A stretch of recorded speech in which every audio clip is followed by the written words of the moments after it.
Samantala, kaso ng pagpatay sa babaeng natagpuan sa Bayambang, Pangasinan, higit 2 linggo na ang nakalilipas, natukoy na rin kung sino ang suspect. Nako, isang pulis. Ayon po sa report ni Freddy Pajardo, RH36 o 38. Freddy Pajardo, masantos siya basa ni Chikamin. Freddy?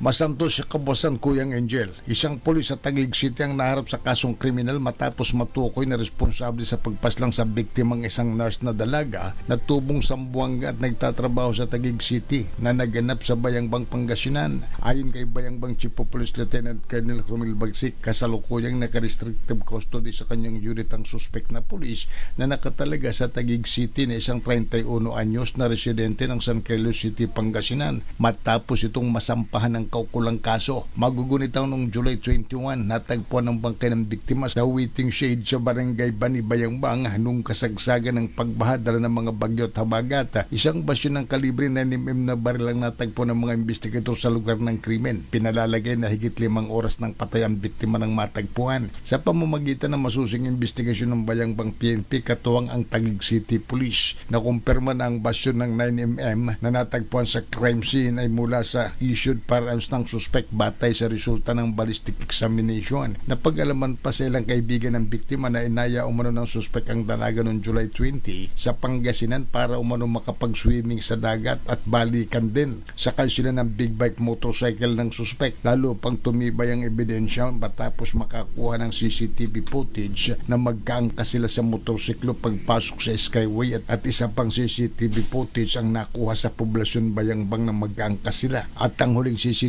footage ay nakuha sa Basista, Pangasinan na mag-isa na lamang ang suspect sa kanyang motorsiklo habang patungo sa direksyon ng San Carlos City. Mula sa Action Radio Pangasinan, ito si Freddy Pajardo, RH38, nag-uulat para sa DZRH, una sa Pilipinas, una sa Pilipino. Maraming salamat, Freddy.